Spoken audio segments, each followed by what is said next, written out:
Bismillahirrahmanirrahim. Assalamualaikum warahmatullahi wabarakatuh. Waalaikumsalam warahmatullahi Innal wabarakatuh. hamdalillah nahmaduhu wa nasta'inuhu wa nastaghfiruh wa na'udzu billahi min syururi anfusina wa min sayyiati a'malina. Man yahdihillahu fala mudhillalah wa may yudlil fala hadiyalah. Asyhadu an la ilaha illallah wa asyhadu anna Muhammadan 'abduhu wa rasuluh. Allahumma shalli wa sallim ala Muhammad wa ala ali Muhammad kama shallaita ala Ibrahim innaka Hamidum Majid. Baik. Para pemirsa Waisal TV dan Lorong Faradisa rahimakumullah, dimanapun Anda berada, semoga Allah senantiasa menjaga Anda, memberikan Anda kekuatan, semangat, dan keberkahan waktu, memberikan semangat untuk senantiasa menuntut ilmu. Dan Alhamdulillah pada malam hari ini kita berjumpa kembali bersama Ustadz kita juga, guru kita, Ustadz Hendri. Ya. Ustadz, ya fa'alaikum Ustadz. Alhamdulillah baik. Alhamdulillah Ustadz. Hari ini malam hari ini kita memiliki suasana yang sedikit berbeda Ustadz ya. Oh, Kita iya. berpindah studio Ustadz. Nah, Karena qadarullah studio kita yang sekarang sedang proses pindah ke studio yang baru Ustadz. Masya Allah. Semoga Allah mudahkan. Amin. Nah Ustadz, para pemirsa rahimakumullah, pada malam hari ini insya Allah kita akan membahas salah satu hadis di Sahih Muslim seperti biasa dengan tema keutamaan pejuang Badar, Masya Allah, dengan nomor hadis 2494. Nah, sepertinya ini menarik sih Ustadz. Ana merasa penasaran dengan pejuang Badar ini Ustadz. Karena kan kita tahu Ustadz ya, pejuang Badar ini adalah orang-orang yang luar biasa. Artinya di awal-awal Islam Ustadz. Yeah. Nah, Ana rasa para pemirsa di rumah juga sudah mulai penasaran seperti apa pembahasan kita pada malam hari ini. Apabila Anda ingin melihat hadisnya, Anda bisa membuka Sahih Muslim nomor 2494. Nah, untuk selanjutnya kita tidak perlu berlama-lama, kita berikan kesempatan dan waktu kepada guru kita. Tafadhol masykuran ma'juran. Nah, syukran. Nah, bismillahirrahmanirrahim. Assalamualaikum warahmatullahi wabarakatuh. Waalaikumsalam warahmatullahi wabarakatuh. Innal hamdalillah nahmaduhu wa nasta'inuhu wa nastaghfiruh wa na'udzu billahi min syururi anfusina wa min sayyiati a'malina. Man yahdihillahu fala mudhillalah wa may yudlil fala hadiyalah wa asyhadu an la ilaha illallah wahdahu la syarikalah wa asyhadu anna Muhammadan abduhu wa rasuluh. Allahumma shalli ala Muhammad wa ala alihi wa sahbihi ajma'in. Allahumma inna nas'aluka imanan la yartad wa na'iman la yanfad wa murafaqata nabiyyika fi jannati khuldin. Allahumma hdina li ahsanil akhlaq innahu la yahdi li ahsaniha illa anta wasrif anna sayyi'aha innahu la yasrifu anna sayyi'aha illa anta wa tawaffana ma'al abrar. Ahibai fillah, pemirsa Waisal TV yang dirahmati Allah Subhanahu wa taala. Tema kita malam ini adalah keutamaan atau kedudukan mereka para pejuang Badar radhiyallahu taala anhum. Nah, tentunya pejuang Badar ini siapa? Rasulullah sallallahu alaihi wasallam. Jadi panglima besarnya ya Rasulullah sallallahu alaihi wasallam. Nah, mereka penentu perjuangan Islam awal. Nah, jadi ini sentuhan pertama umat Islam dengan orang-orang musyrik dari kalangan kafir Quraisy, orang-orang Quraisy yang di bawah pimpinan Amr bin Hisham. Amr bin Hisham itu Abu Jahal. Umat Islam ngasih nama Abu Jahal, Abu Jahlin ya, bapak bodoh. Padahal kalau orang Quraisy ngasih gelar dia apa? Abul Hakam, bapak pintar, bapak bijak. Nah, tapi Rasul membalik karena dia memusuhi al-Islam wal muslimin. Nah, hadisnya nomor 2494. Nah, sebetulnya ini tentang kisah salah seorang dari mereka, yaitu Hatib ibn Abi Balta'ah, ya salah seorang veteran Badar. Nah, jadi Imam Muslim berkata, qala hadatsana Abu Bakar ibn Abi Syaibah wa Amr ibn Naqid wa Zuhair ibn Harab wa Ishaq ibn Ibrahim wa ibn Abi Umar wa lafadh li Amr qala Ishaq akhbarana wa qala al-akharun haddatsana Sufyan ibn Uyainah an Amr Anil Hasan ibn Muhammad qala akhbarani Ubaidullah ibn Abi Rafi wa huwa katibu Aliyin. Jadi intinya ini dari seorang tabi'in, siapa? Ubaidullah ibn Abi Rafi, sekretarisnya Ali bin Abi Thalib. Nah, ya, katibu Ali radhiyallahu taala anhu. Apa kata dia? Qala sami'tu Aliyan radhiyallahu anhu wa huwa yaqul. Naam, aku mendengar Ali radhiyallahu taala anhu berkata, ba'atsana Rasulullah sallallahu alaihi wasallam wa ana wa Zubair wal Miqdad. Rasulullah sallallahu alaihi wasallam mengutus kita. Naam, siapa yang terdiri dari Zubair bin Awam, Miqdad ibn Aswad dan Ali bin Abi Thalib. Nah, di riwayat lain ada 4 orang, Abu Marsad. Nah, jadi 4 orang diutus, agar mendatangi satu lembah yang di situ banyak tumbuhan khokh. Khokh itu buah, banyak di Arab nanti kalau umroh beli aja buah khukh. Nah, 6 kilo berapa real, murah aja, nggak sampai jual rumah.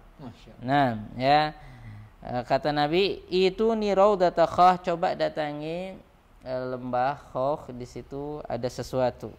Fa inna biha dhainatan ma'aha kitabun, di sana ada seorang ibu-ibu, dhainah itu perempuan yang udah tua ya. Ma'aha kitabun, dia bawa buku. Nah, jadi zaman dulu sudah ada tulisan ya. Kitab itu kertas atau kulit yang berisi tulisan-tulisan. Biasanya surat. Nah. Fa inna biya dhainatan ma'aha kitab. Karena di sana ada seorang wanita ya. Bersamanya ada kitab. Nah, surat ya, di sini maksudnya surat. Fakhuduhu minha, ambil dari dia. Naam, fantolakna ta'ada bina khailuna. Kemudian kita langsung bergegas dan kita pacu kuda-kuda kita. Fa idza nahnu bil mar'ah.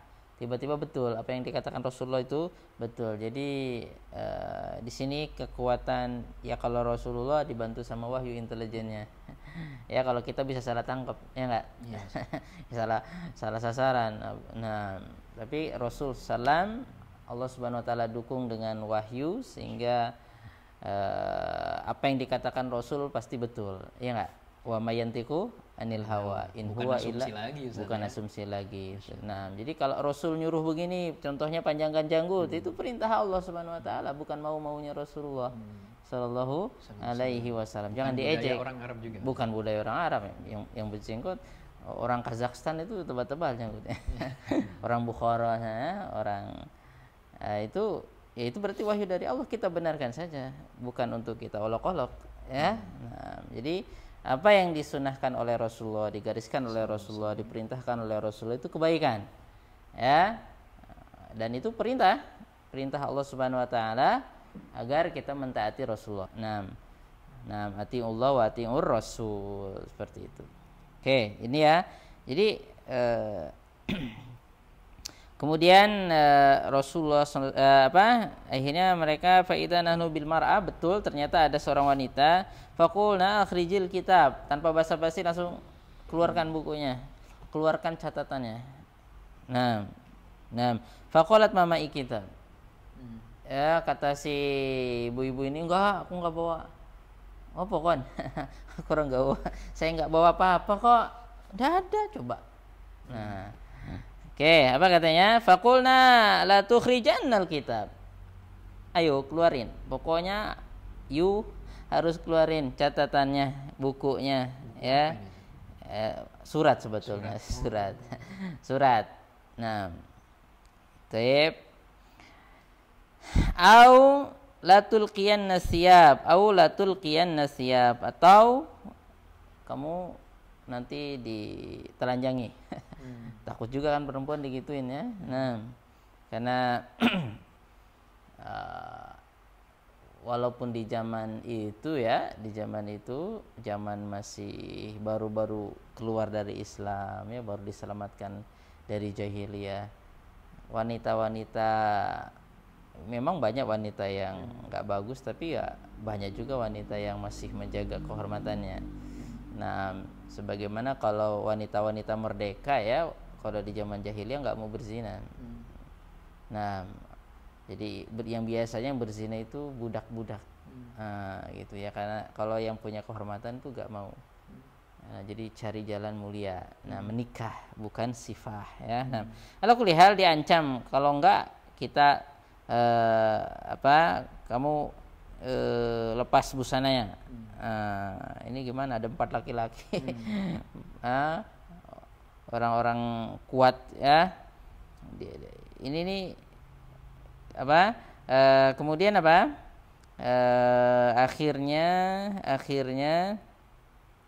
fa akhrajathu min iqasiha. Kemudian dikeluarkan dari gelungan rambutnya. Jadi disembunyikan di balik rambut. Nah, jadi disembunyikan di balik rambut. Jadi ini sebetulnya di riwayat lain diterangkan pas kan nggak ngaku terus itu. Kata Ali bin Abi Thalib, tidak mungkin Rasulullah bohong. Tidak mungkin Rasulullah bohong. Kamu yang bohong. Kalau Rasulullah pernah bohong? Tidak pernah. Al-Amin, ya nggak? Bahkan julukan Al-Amin itu udah ijma ya, ijma orang-orang musyrik. Nggak mungkin Rasul bohong. Bisa jadi ini ibu-ibu ini yang bohong. Ada ibu-ibu suka bohong? Ada. Ya kan ada ibu-ibu yang kata Nabi itu banyak perempuan masuk neraka gara-gara suka bohong. Apa bohongnya? Kufur.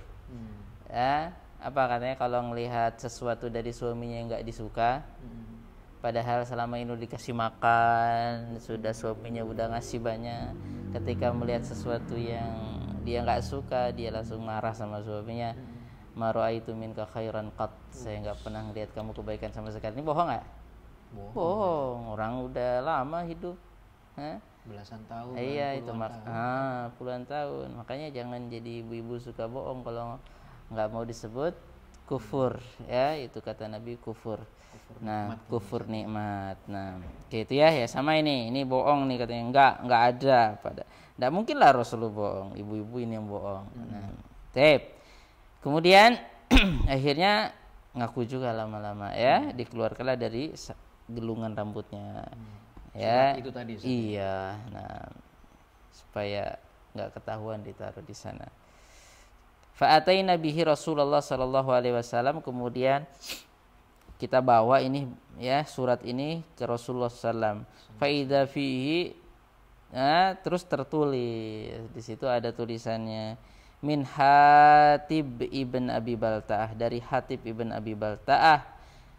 Hatib ibn Abi Balta'ah ini veteran Badar, sahabat Nabi yang mulia. Nah, ya. Jadi dari Hatib ibn Abi Balta'ah ila nasi minal musyrikin min ahli Makkah. Ya, dari Hatib ibn Abi Balta'ah kepada orang-orang musyrikin dari ahli Mekah. Ini perhatikan di sini ya. Ila nasin minal musyrikin min ahli Mekah. Kepada orang-orang musyrik dari penduduk Mekah. Jadi Hatib yang nulis ini Hatib Muslim, nyuruh Muslim. Sahabatnya Nabi. Sahabat Nabi, veteran Badar. Nah, veteran Badar nanti kita bahas ya. Itu intinya malah kita terbelakang. Ya. Jadi Hatib tulisannya nanti soalnya ini untuk menguatkan Hatib ini melakukan ini bukan karena dia murtad ya. Nah, ya jadi intinya ini kejadian ini dilakukan Hatib sebelum Nabi menaklukkan kota Mekah. Nah, jadi Hatib nulis surat supaya halus, supaya enggak mencurigakan, jadi yang disuruh ibu-ibu. Hati-hati intelijen kan, nanti ada ibu-ibu pura-pura jadi pemulung atau tukang bakso atau apa ya, intinya kan supaya enggak dicurigai, makanya dikirimlah ibu-ibu. Nah, jadi Hatib kan tak paham lah yang begitu karena dia pejuang ya. Nah, oke, jadi apa katanya? Yukhbiruhum bi ba'di amri Rasulillah sallallahu alaihi wasallam. Inti dari suratnya Hatib itu ngasih tahu bahwa Rasulullah mau begini rahasia negara. Nah, Rasulullah itu kalau mau perang enggak ngasih tahu siapa-siapa. Nah, karena begitu banyak mata-mata. Nah, paling sahabat-sahabat yang senior itu yang tahu. Nah, termasuk Hatib berarti sahabat senior. Maksudnya sahabat yang punya kedudukan penting karena perang Badar. Ini orang-orang pilihan, orang-orang yang ikut Badar ini. Nah, makanya Hatib tahu rencana Rasul mau Fatu Mekah. Rasul tuh saking menjaga rahasia karena intelijen begitu banyak. Rasul kalau mau perang itu nggak pernah ngomong kecuali satu, perang Tabuk. Itu aja, terang-terangan. Sengaja memang. Iya, karena lagi paceklik, nggak ada apa, nggak ada dana, nggak ada apa, jadi semua kasih udahlah pasrah sudah. Gitu. Nah, kalau perang yang lain Rasul seandainya mau ke daerah Fulan, mau ke daerah timur, Rasul bicaranya seolah-olah mau ke barat. Siasat juga biar si intelijennya kebohong kena tipu. Nah, gitu. Jadi nggak bisa melacak rencana Rasul Sallallahu Alaihi Wasallam. Nah, memang kan harus begitu. Kalau semuanya dibongkar ya selesailah, bisa dibaca oleh musuh. Nah, pergerakan kita bisa terhenti. Nah, jadi di sini Hatib tahu, berarti menunjukkan Hatib termasuk orang-orang yang dekatlah dengan Rasul Sallallahu Alaihi Wasallam sampai tahu, sehingga langsung dia nulis surat kepada orang-orang musyrik. Nah, dia nulis suratnya ini tujuannya apa? Kita baca ya. Nah, yukhbiruhum bi ba'di amri Rasulillah sallallahu alaihi wasallam, faqala Rasulullah sallallahu alaihi wasallam. Kemudian Rasulullah sallallahu alaihi wasallam berkata, "Ya Hatibu, wahai Hatib. Ma hadza, apa-apaan ini? Ma hadza, apa-apaan ini?" Qala la ta'jal alayya ya Rasulullah. Rasulullah, jangan buru-buru, tak dulu. Saya mau klarifikasi. Nah, mau klarifikasi. Mau jelaskan, jangan seudon dulu wahai Rasul. Nah, gitu ya. Udah deg-degan ini Hatib ya. Soalnya ketahuan rencana dia. Nah, apa kata Hatib? Ini kuntu imra'an mulsaqan fi Quraisy. Ya Rasulullah, saya ini dulu orang yang sama-sama Quraisy. Nah, saya dengan Quraisy. Nah, ya. Apa kata Hatib? Qala Sufyan kana halifan lahum. Jadi pernah bersekutu dengan Quraisy. Sudah akrab lah dengan Quraisy, walaupun bukan dari Quraisy tapi halif itu sekutu dengan Quraisy. Nah, walam yakun min anfusihim, bukan termasuk dari kabilah Quraisy. Nah, wa kana mimman kana ma'aka minal muhajirin lahum qarabat yahmuna biha ahlihim. Kan Rasulullah, saya ini bukan Quraisy, cuma halif sekutunya Quraisy. Saya nggak punya keluarga di Mekah. Saya nggak punya orang-orang yang bisa melindungi keluarga saya di Mekah. Jadi kaum muslimin itu ya susah ya, dia memerangi orang bermusuhan dengan Quraisy, sementara saudara-saudara mereka itu masih ada di Mekah. Itu bisa diancam, bisa diintimidasi. Makanya kan harta-harta kaum muslimin itu ketika kaum muslimin hijrah itu kan itu dipalak semua itu sama orang-orang musyrik. Tanahnya semua, ATM-nya ATM nggak ada ATM. Intinya semua digosop ya, dirampas. Nah, sama orang-orang Quraisy. Sebagian keluarga masih ada. Ya termasuk Hatib masih punya keluarga di Mekah. Nah, Utsman masih punya keluarga, semua masih. Kan tidak semua orang bisa hijrah. Iya.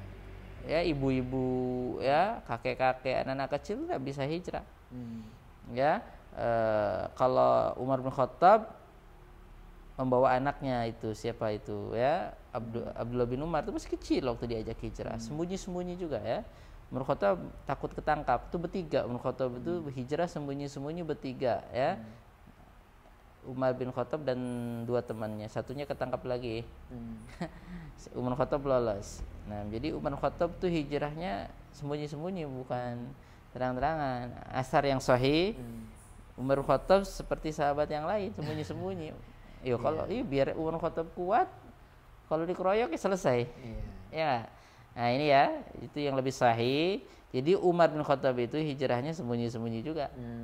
Enggak terang-terangan. Ya, seperti kisah yang viral di medsos. Siapa yang istrinya mau jadi janda, anaknya mau jadi yatim, gua besok mau hijrah. Ayo hadapin saya di balik bukit. Itu Anda memang asar itu. Asar itu ada lemah. Nah, karena asar yang sahih sama dengan yang lain. Ya deg-degan juga. Nah, ya. Nah, ada orang satu kota. Nah, itu ya sedikit meluruskan. Nah, ala kulli hal, silahkan nanti buka Sirah Nabawiyah Shahihah karya Syekh Akram Dia Umari. Nah, ya. Syekh Akram Dia Umari. Nah. Tip.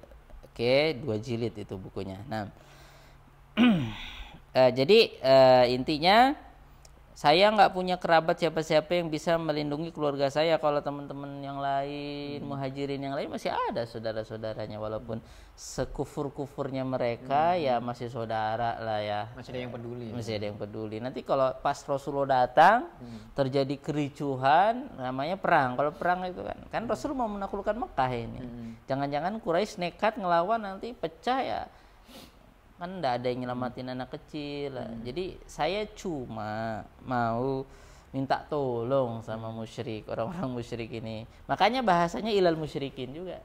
Bahasanya Hatib bukan ke konco-konco, sedulur. Kan satu dulu teman. Enggak, bahasanya tetap musyrik. Itu akidah. Akidah. Jadi Hatib ini mau minta tolong sama orang-orang Quraisy, bahasanya min Hatib ibn Abi Balta'ah ila musyrikin min ahli Makkah, kepada orang musyrik dari ahli Makkah.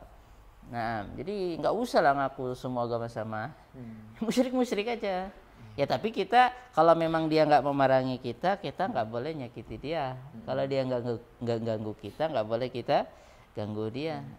Nah, ya kata Nabi, man qatala mu'ahadan lam yarih raihatal jannah. Siapa yang membunuh orang kafir yang terikat perjanjian damai atau wajib dilindungi, nggak akan cium bau surga.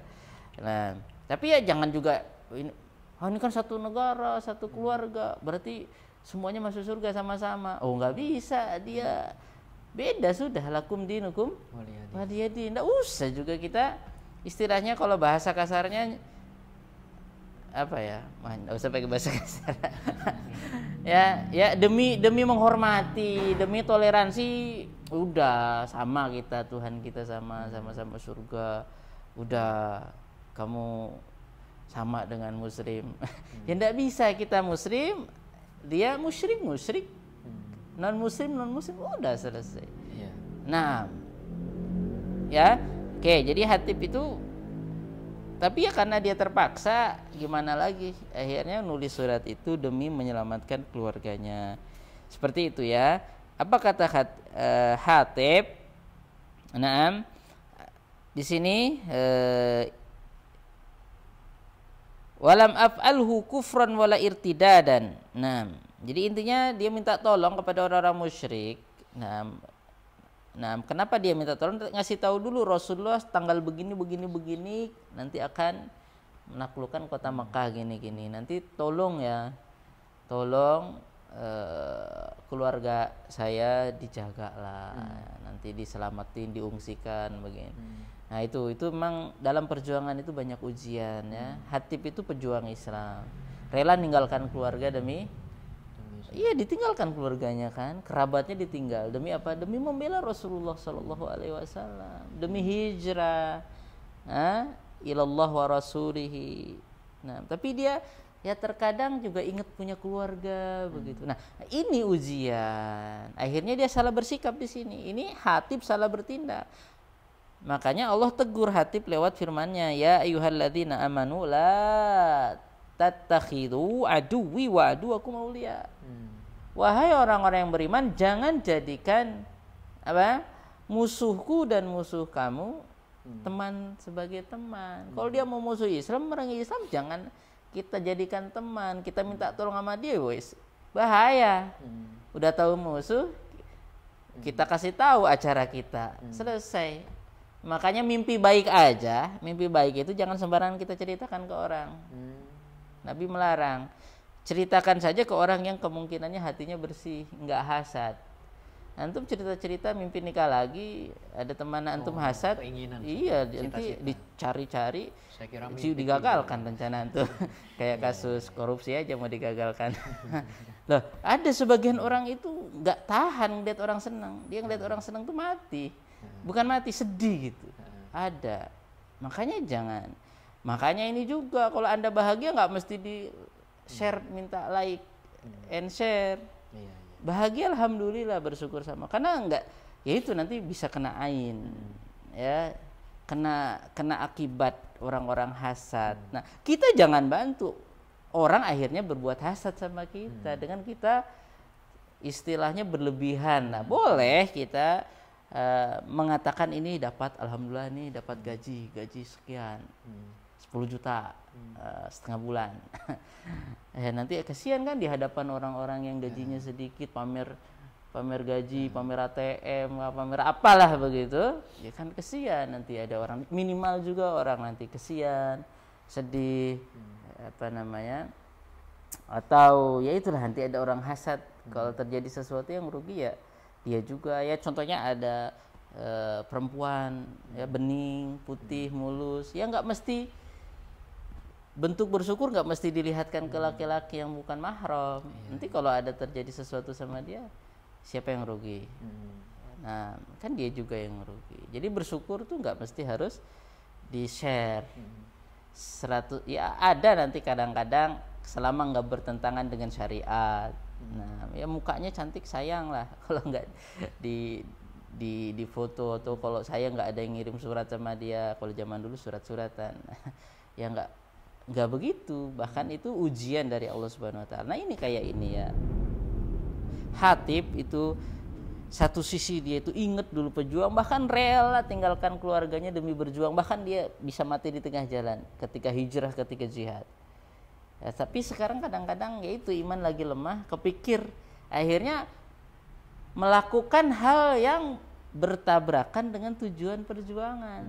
Ketika kita sudah berjanji berjuang, ya itu ya, semuanya kita rela untuk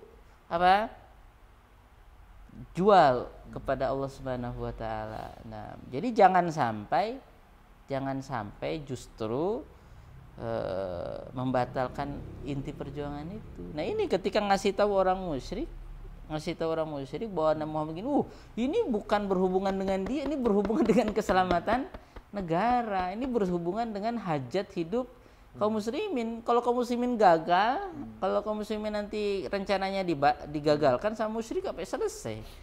Makanya dalam Islam mata-mata itu berat hukumannya. Ya, orang-orang yang menjadi mata-mata musuh dari kalangan umat Islam itu bisa murtad. Makanya Hatib udah deg-degan. Ya Rasulullah, bukan ngapunten sopan. Ampun lah kalau kita. Ya Rasulullah, lam af'alhu kufran walartidadan an dini. Ya Rasulullah, saya enggak melakukan itu karena kufur kepada Islam setelah keimanan, ya, atau karena murtad. Karena memang bisa murtad. Bayangin, antum nolongin orang musyrik memerangi kaum muslimin. Itu mengeri. Nah, makanya salah satu pembatal keislaman mudhaharatul musyrikin au kafirin alal muslimin. Menolong orang-orang musyrik melawan kaum muslimin yang mana kaum musliminnya benar. Ya, kaum musliminnya benar. Nah, sekarang jelas Nabi Muhammad benar lah. Nah, sekarang kita kasih info kepada orang musyrik. Ya, itu bahaya, itu bisa kemungkinan. Nah, tapi makanya ini juga kaidah ya. Jadi enggak mesti yang nampaknya begitu itu otomatis jadi kafir 100%. Nah, karena di sana mungkin ada pertimbangan, ya. Tapi memang hendaknya kaum muslimin tidak maulah diadu domba. Kalau ada umat Islam sama umat Islam berantem, kita jangan belain orang, berpihak kepada orang-orang musyrik atau orang-orang non muslim untuk menghantam saudara kita. Jangan, udah. Ya persis ketika antara Muawiyah dengan Ali bin Abi Thalib berseteru itu, bahkan ada korban dari masing-masing pihak.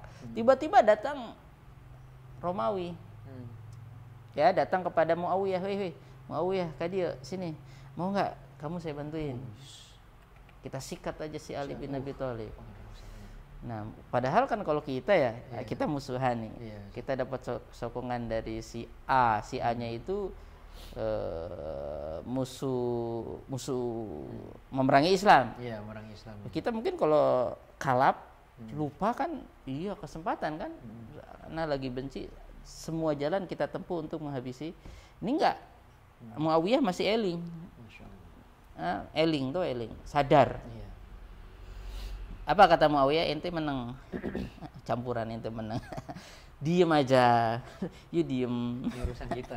Nah, ini urusan rumah tangga umat Islam. Ali bin Abi Thalib saudara saya se-Islam. Ya sahabat Rasulullah. Ya kita lagi berantem aja ini. Kamu jangan ikut-ikutan. Kalau kamu ikut-ikutan malah gua sikat loh. Sekarang diem dulu. Besok kamu. Nah, lihat dewasa. Begini harusnya umat Islam. Sebeda-bedanya kita, loh masih muslim dia.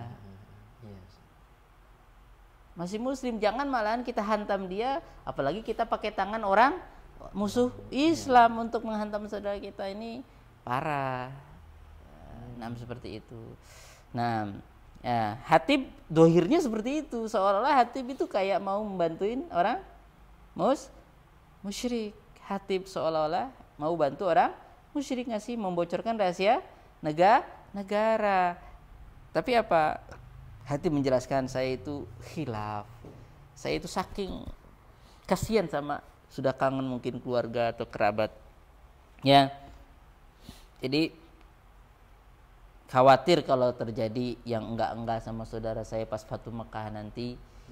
Nah, jadi ya gimana? Nah, ini godaan setan sebetulnya. Seharusnya Hatib nggak begitu. Rasulullah aja punya banyak keluarga. Ya memang ada keluarga di sana, tapi kan jelas umat Islam itu tetap mendahulukan agamanya. Nah, seandainya pun terjadi sama keluarga di Mekah, ya insya Allah ampuni. Kenapa? Karena mereka nggak bisa hijrah, udah ma'dzur. Jangan sampai malah kita batalkan demi keselamatan keluarga, Islam jadi korban. Persis. Antum cari-cari dalil untuk membela keluarga antum yang salah. Ya kalau seandainya antum punya kerabat nggak pakai jilbab, nggak pakai hijab, jangan antum carikan dalil dibelain, karena keluarga antum, karena antum pandai berdalil. Ya kalau salah mah salah aja. Nabi Nuh juga punya anak keliru, diakui kesalahannya. Nggak, jangan dicari-carikan dalil untuk benar perbuatan anak saya ini. Ya, kenapa? Islam itu ketika sudah masuk Islam, kita mencintai Allah dan Rasulnya di atas segalanya. La yu'minu ahadukum hatta akuna ahabba ilaihi min walidihi wa waladihi wan nasi ajmain. Itu kan konsep keimanan. Ya kita mencoba bisa seperti itu walaupun berat ya. Tidak sempurna iman seorang di antara kalian sampai aku dijadikan lebih cintai daripada bapaknya dan anaknya dan seluruh manusia. Bisa nggak gitu? Berat kan? Ya tapi kan insya Allah para sahabat sudah seperti itu. Jadi bukan cuma Hatib, yang kayak Hatib itu banyak.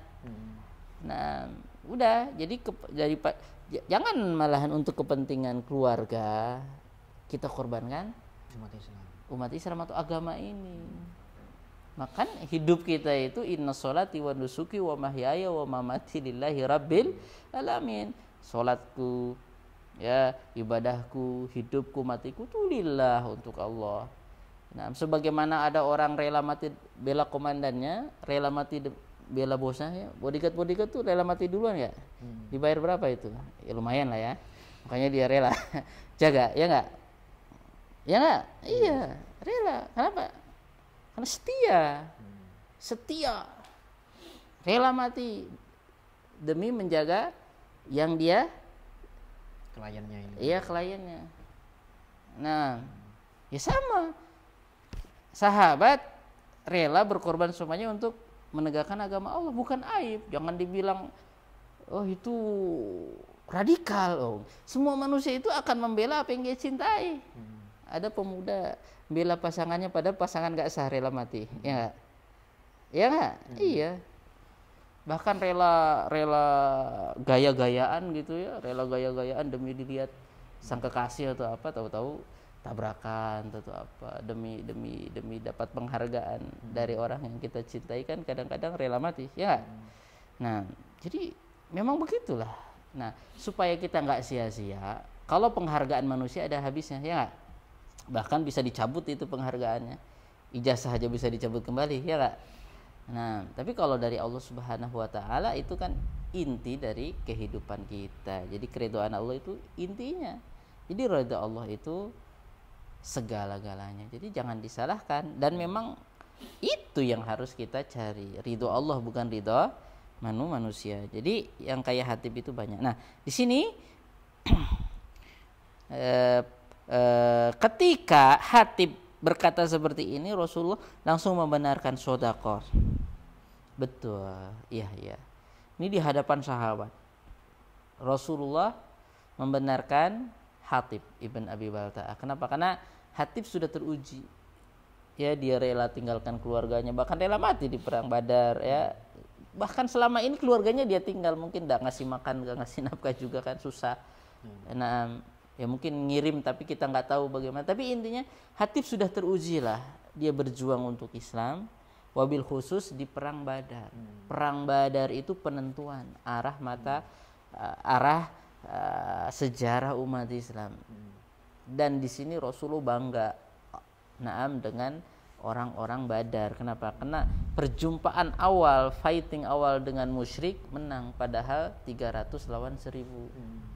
Ya, kaum muslimin itu sekitar 300-an ya, atau 290-an. Terdapat perbedaannya, ada yang mengatakan 313, ada yang mengatakan 290. Nah, itu campuran antara Ansor wal Muhajirin. Nah, nanti yang mati syahid di antara mereka ada berapa? Ada sekitar 12, 6 dari Ansor, 6 dari Muhajirin. Nah, termasuk ke orang terdekatnya Umar bin Khattab ya. Saudaranya Sa'ad bin Abi Waqqas. Sa'ad bin Abi Waqqas yang pernah kita bahas ya, pemuda yang gagah ganteng panglima perang itu, yang masih muda, itu gugur. Saudaranya gugur duluan di perang Badar. Umair ibn Abi Waqqas. Nah, seperti itu. Jadi orang-orang terbaiknya gugur ada 12, ada yang mengatakan 14 di perang Badar. Yang pakai onta cuma berapa gitu ya, cuma sedikit, yang pakai kuda aja cuma 2. Nah, orang musyrik lengkap persenjataannya, 1000 lengkap, onta, kuda semua, pakai kendaraan semua. Kemudian pemimpinnya Abu Jahal, tokoh utamanya, panglima perangnya Abu Jahal, selesai di perang Badar. Ini kan satu istilahnya kalau kita itu gembongnya gitu. Ikan gembong ya. Gembongnya gitu, roksunnya ya, kepalanya itu selesai ya, 3 komandan mereka selesai. Jadi 70 orang-orang musyrik gugur, kaum muslimin sekitar 12. Nah ya, termasuk pembesar-pembesar mereka gugur, dan ini sudah mengangkat marwah umat Islam. Jadi veteran Badar, orang-orang Badar ini ya. Jadi akhirnya viral di mana-mana. Muhammad dan grup barunya itu ternyata nggak kaleng-kaleng. Hebat mereka.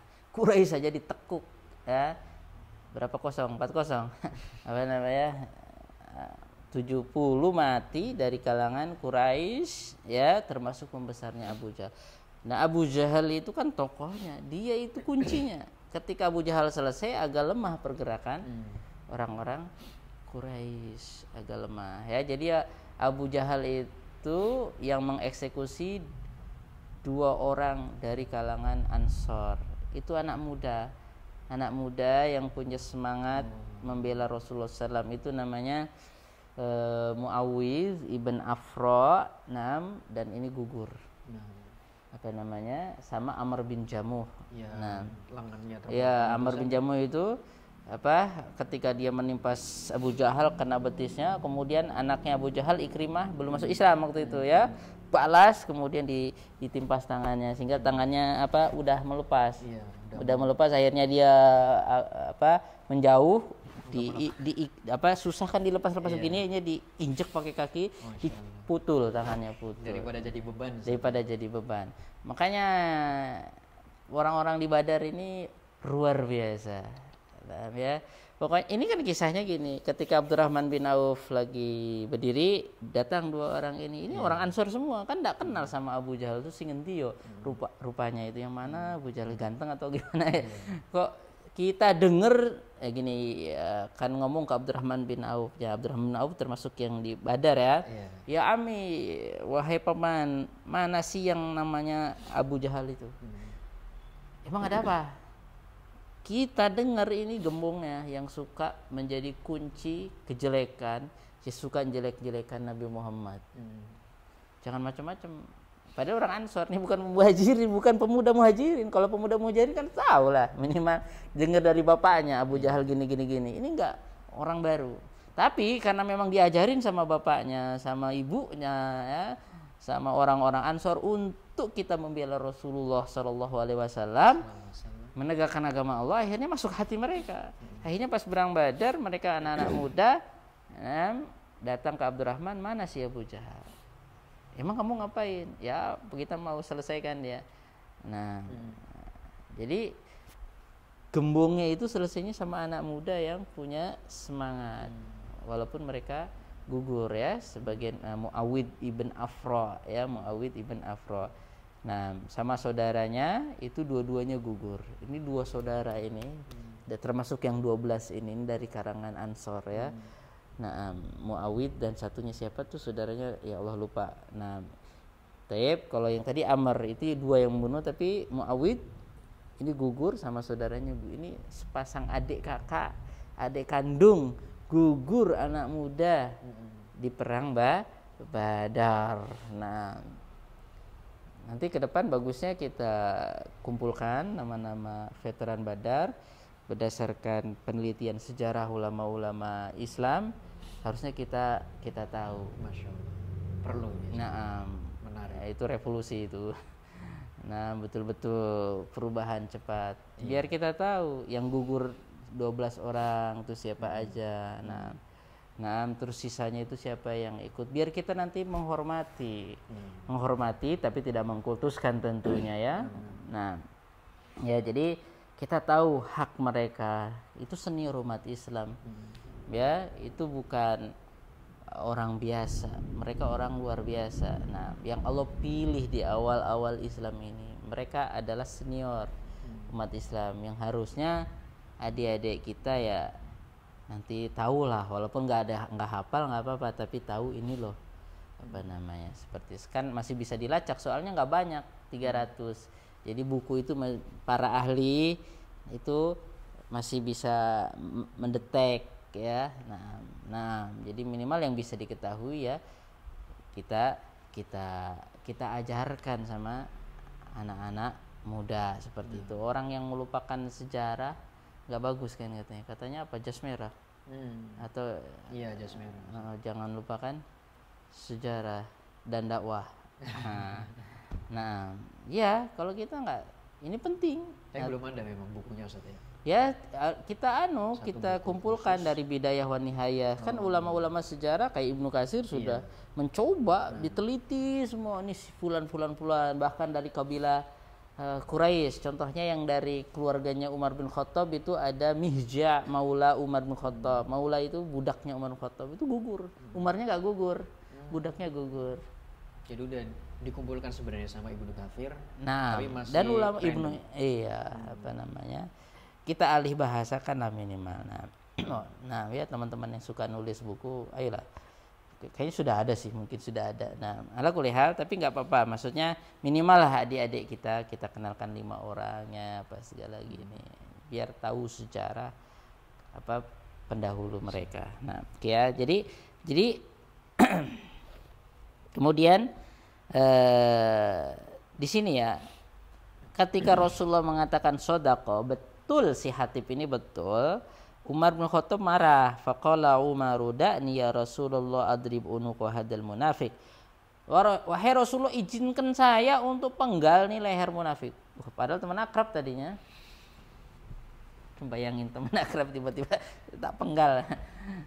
Kenapa? Karena memang secara dohir itu murtad, bisa irtidad dan anil Islam, bisa membuat orang keluar dari Islam, membocorkan rahasia negara, ya, memberi kabar orang musyrik tentang pergerakan Islam dan kaum muslimin yang berhubungan dengan suatu yang sangat vital, pertahanan dan keamanan negara ini dibocorkan ke musuh.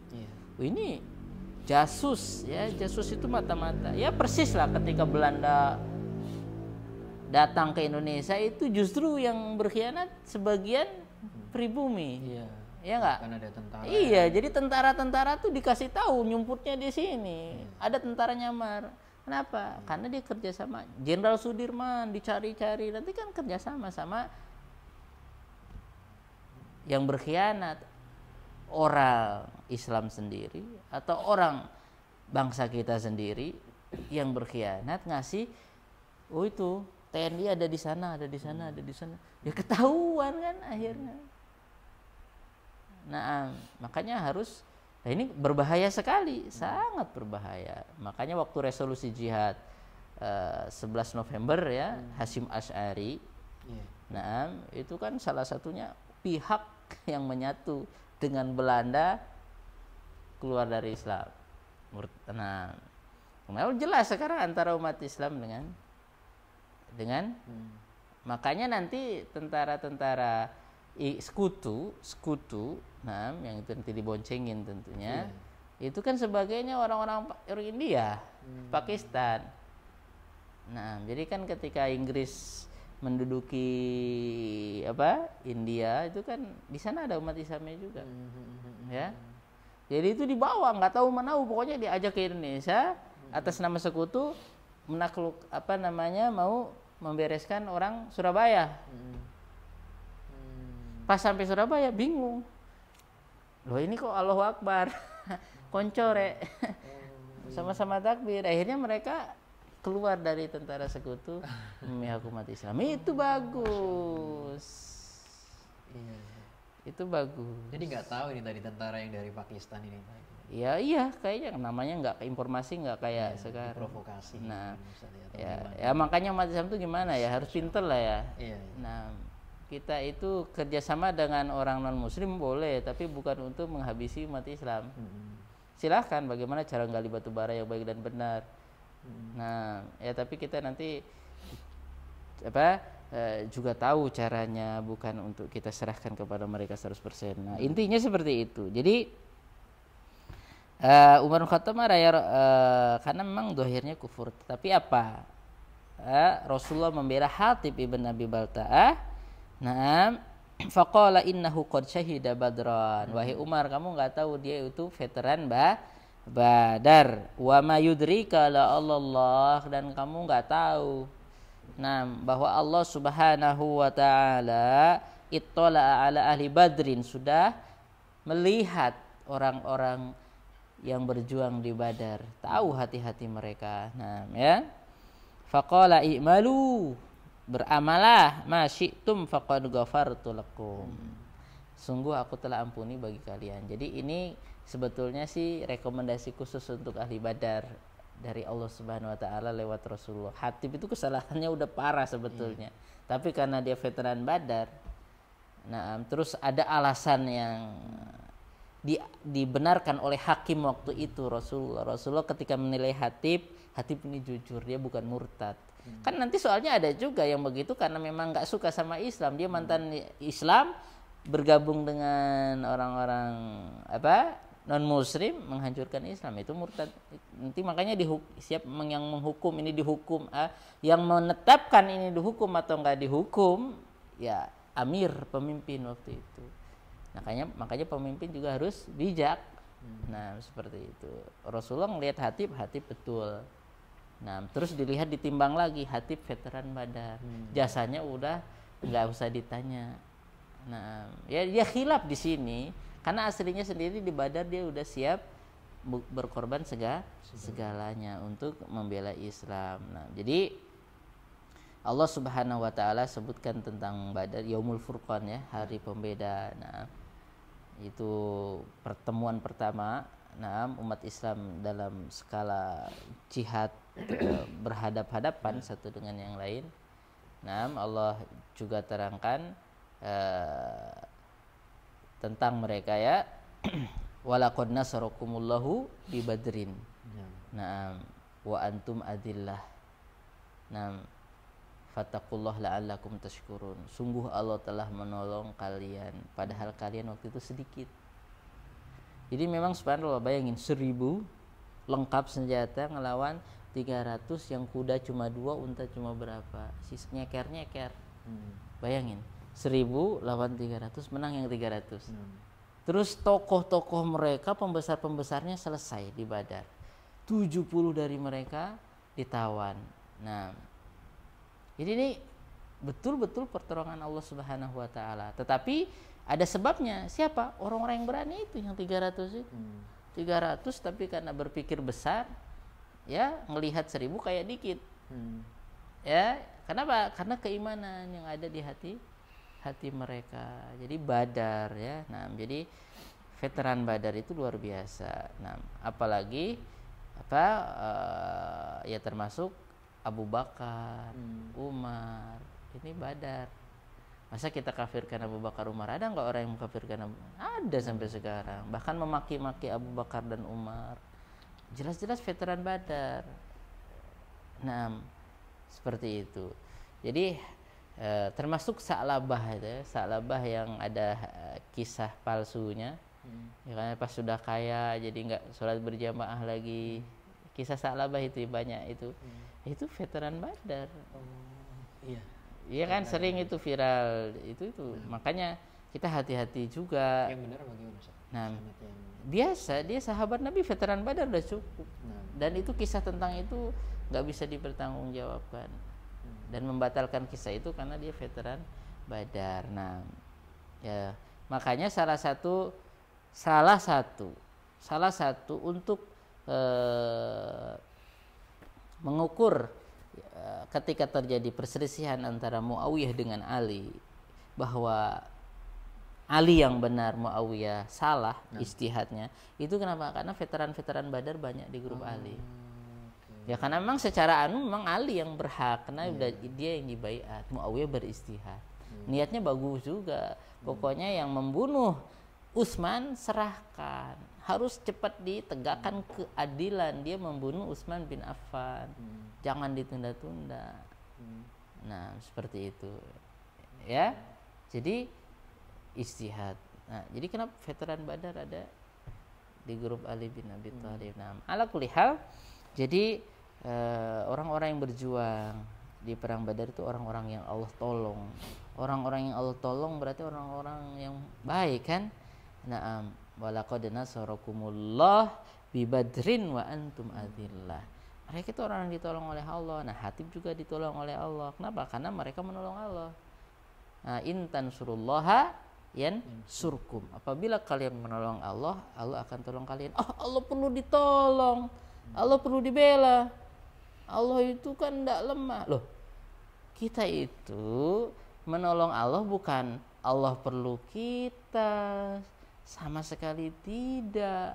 Nah, guru ketika ngasih soal ujian itu nanya itu gurunya nggak tahu apa. Nah, ngapain sih kok nanya-nanya?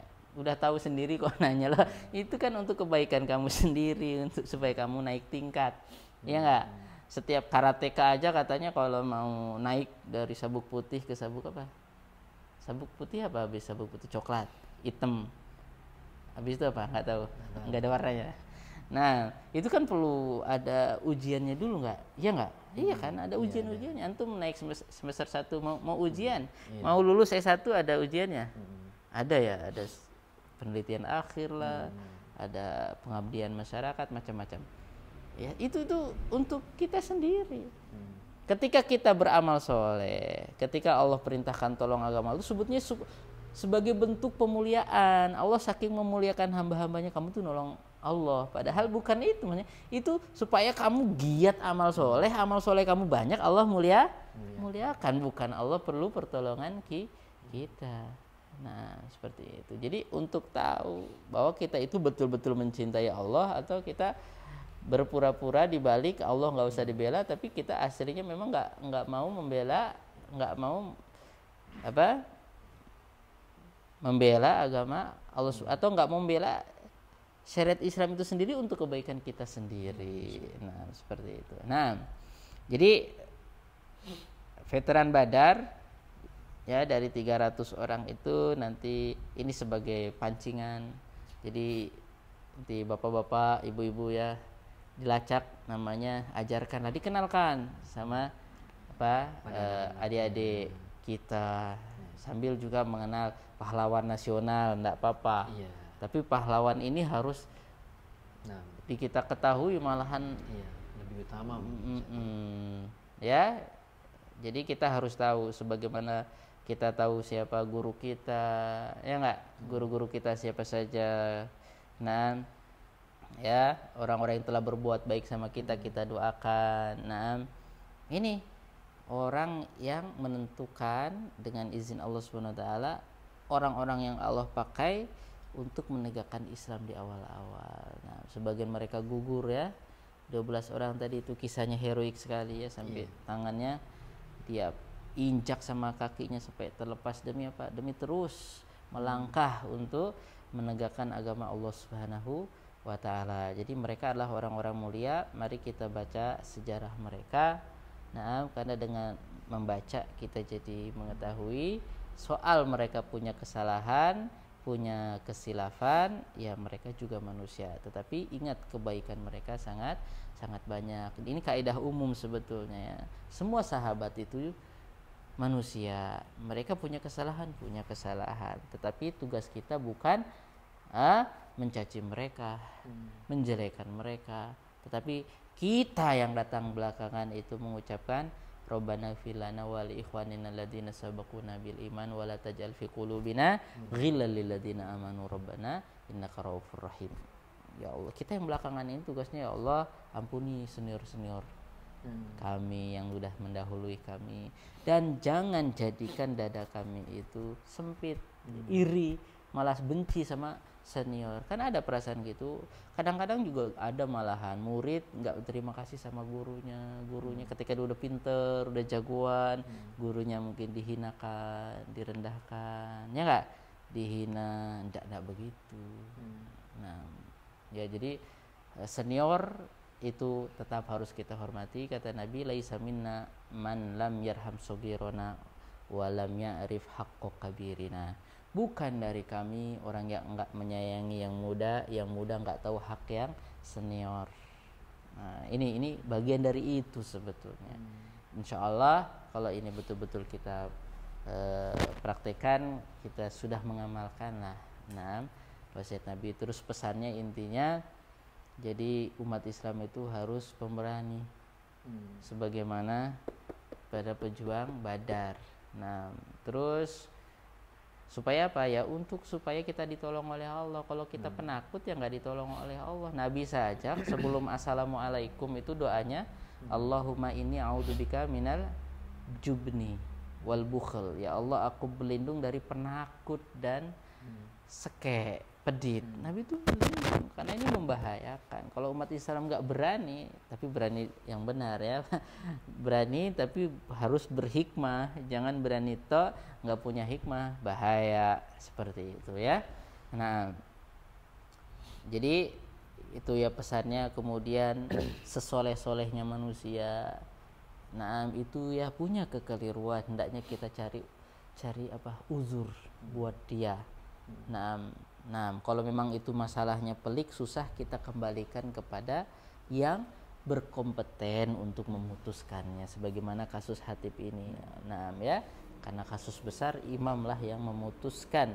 Tapi intinya juga manusia itu sehebat-hebatnya, semulia-mulianya, tetaplah manusia. Mungkin keliru, apalagi ana, antum, siapa, mungkin ustadz viral, siapapun lah ya, guru kita, orang tua kita, ya adalah kelirunya, ya enggak? Sepandai-pandai tupai melompat pasti pernah kepleset gitu katanya. Kalau kata orang Arab, likuli jawadin kabuah, sepandai-pandainya kuda yang udah dilatih itu ya, yang lompat-lompat itu adalah kepleset sekali-kali. Kalau bahasa Indonesia kan tupai, enak. Kalau orang Arab kuda. Tapi sama suka loncat. Nah, jadi itu pesan kita ya. Jadi kita hargai senior. Mungkin pendahulu kita juga mungkin ada kesalahannya. Bisa jadi kesalahannya karena ijtihad, karena kekeliruan. Tapi bukan berarti untuk ditiru. Karena Allah jelas juga menyatakan perbuatan Hatib itu keliru. Nah, mudah-mudahan Allah Subhanahu wa taala menjadikan kita orang-orang yang pandai berterima kasih kepada para pendahulunya dengan mempelajari sejarah mereka dan melanjutkan tongkat estafet perjuangan mereka. Barakallahu fikum, wallahu a'lam. Masyaallah. Wa fikum barakallahu, jazakumullahu khairan atas pemaparannya, penjelasannya yang Masya Allah. Nah Ustaz, mungkin ini ada satu pertanyaan yang berkaitan dengan tema dan hadis tadi Ustaz. Tadi disebutkan bahwasannya khatib di situ dia memberikan informasi Ustaz. Nah penanya bertanya, bagaimana Ustaz apabila nanti katakan di situasi berperang, kita orang yang lemah ya, lalu kemudian katakan ada tentara yang datang, musuh Islam datang, dan kita dipaksa, kita didesak akan dibunuh, katakan keluarga kita akan dibunuh, maka bagaimana hukumnya di situ untuk memberikan informasi katakan tentang pasukan Islam yang ada ataupun seperti itu? Tidak boleh, haram. Oke. Nah, berarti haram. terpaksa di sini hukum terpaksa yang biasa kita pakai sebelumnya tidak? Nggak bisa tidak di berlaku sini. di Itu sini. kalau untuk Anda dan diri Anda sendiri. Seandainya kamu keluar dari Islam, kalau enggak saya tembak. Kemudian kita siap, saya keluar dari Islam, tapi dengan mulut saja, hati kita itu nggak apa-apa, karena itu untuk Anda sendiri. Tapi ini ketika berhubungan dengan Islam dan kaum muslimin, Andalah pejuangnya. Kalau Anda masih bisa mutar-mutar, kasih tahu ria saja, bohong saja nggak apa-apa di sini, karena ini Anda lagi berperang sebetulnya. Ya, mohon maaf ya, dulu pejuang-pejuang Islam Pak Soeharto dan lain sebagainya juga mungkin agak bisa sukses 11 Maret. Kenapa? Karena kompak, masyarakatnya juga nggak mau bocorkan rahasia di mana. Itu kan Soeharto tuh dicari banget sama Belanda. Itu kan yang nggak kepikir ya sama mereka. Tahu-tahu ini jadi kunci banget. Nah, itu kan sampai satu kampung ya, termasuk bapak angkatnya Pak Soeharto ya, itu ketika habis ngelihat bagaimana gerakannya kok pengaruhnya besar ternyata yang namanya Soeharto. Nah, itu kan dibantai semua sama Belanda, satu kampung. Karena mereka tetap tutup mulut. Mereka lah pejuang. Nah, jadi enggak boleh kita. Udah, bismillah, ini jalan hidup kita, ini kemuliaan. Nah, kalau Anda masih bisa niat Anda mau menyelamatkan diri, kemudian Anda berbohong, justru ini bagus di sini, membohongi musuh. Ya. Nah, bilangin aja kesini. Tapi kalau Anda jujur, enggak boleh. Kenapa? Ini berhubungan dengan apa? Dengan orang lain. Enggak boleh kita mau selamat kita bunuh orang. Satu secara aja enggak boleh. Ya. Secara hal biasa ini, apalagi berhubungan dengan kepentingan Islam yang lebih besar. Jadi kalau kita dihadapkan dengan ini, udah, inna sholati wa nusuki wa mahyaya wa mamati lillahi rabbil alamin. Jadi ya sebagaimana yaitu kayak perempuan-perempuan ya, ketika atau anak-anak kecil ketika dia nggak sanggup berperang, kemudian ketika ditangkap, kemudian mereka dizalimi, kemudian mereka ya bagaimana lagi? Itu bentuk ya perjuangan. Itulah makanya orang itu nggak mau berjuang karena kepikiran sama saudaranya. Nanti kalau saya berjuang, saudara saya nanti malah diintimidasi. Saudara saya nanti akhirnya kan dalam hadis diterangkan, orang yang mau hijrah itu datang setan. Kamu ngapain hijrah, ninggalkan kampung halaman, enak di kampung halaman, semuanya ada. Ya, oke, tapi dia lawan tetap hijrah. Nanti yang mau jihad, setan datang, ngapain kamu jihad? Nanti kalau kamu jihad, kamu mati, istri kamu dinikahin orang, harta kamu dibagi. Tapi dia lawan, tetap berangkat, termasuk khatib. Nah, seperti itu. Memang ada, bisikan itu tuh ada. Nah, makanya kita bisa nggak ngelawan itu. Ini berat. Nah, tapi dengan kita baca sejarah-sejarah, orang-orang yang mulia itu teladan. Kenapa? Karena orang non muslim saja berani dia membela yang ia cintai sampai rela selesai hidup dia. Ya, itulah nggak usah jauh-jauh. Ada seorang anak muda hanya ingin dapat tepuk tangan dari teman-temannya, ngetrek gitu ya, supaya ingin disebut pemberani balap motor, akhirnya apa? Nabrak. Berani dia demi ingin dapat konten atau apa, rela lah. Masa sih kita untuk agama Allah Subhanahu wa taala, kita nggak mau Seperti itu. Jadi beda ya, kasusnya beda. Siap. Kalau untuk kita sendiri nggak apa-apa, tapi kalau kita jujur nunjukkan, kalau begitu berarti bohong saja, supaya musuh justru Anda harusnya bantu, jangan jujur informasinya. Nanti kalau ternyata kamu bohong, ya udah terima aja, terima aja. Jangan kita selamat, saudara kita tidak selamat, bahkan berhubungan dengan Islam. Nah, mudah-mudahan kita dikuatkan sih intinya, karena buktinya udah dibuktikan oleh pahlawan-pahlawan Islam di masa awal, dan orang-orang yang berjuang untuk tegaknya NKRI ini udah teruji mereka ya. Nah, mungkin mereka juga pemahaman agamanya nggak banyak, tapi keimanannya kuat. Kenapa? Karena ya mereka bukan jangan-jangan orang-orang pilihan dibuat di awal-awal kemerdekaan ini ya kuat-kuat seperti itu, sehingga kita sekarang tinggal mengisi kemerdekaan ini, bukan kita goyang lumang malahan, atau kita nauzubillah ya hura-hura bermaksiat kepada Allah mengisi kemerdekaan ini. Padahal mereka dulu itu sampai dibantai satu kampung karena nggak mau jujur menunjukkan di mana para pejuang. Nah, barakallahu fikum, wallahu a'lam. Masya Allah, barakallahu fikum Ustaz, atas pemaparan dan jawabannya tadi. Dan alhamdulillah Ustaz, kita sudah sampai di ujung acara. Tidak terasa 1 jam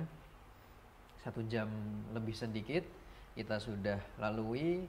Dan itulah para pemirsa rahimakumullah, semoga apa yang disampaikan Ustadz Hendry hafizahullah ta'ala malam hari ini dapat bermanfaat untuk kita, dapat kita diamalkan dalam arti tadi yang sahabat tadi, salah satu contohnya Hatib, dan sahabat-sahabat yang lain dapat kita teladani, kita buka cerita-cerita mereka, kita renungkan bagaimana jasa-jasa mereka terhadap Islam, dan kita sendiri dapat termotivasi agar meniru mereka walaupun dengan langkah yang tidak sebesar mereka, Masya Allah.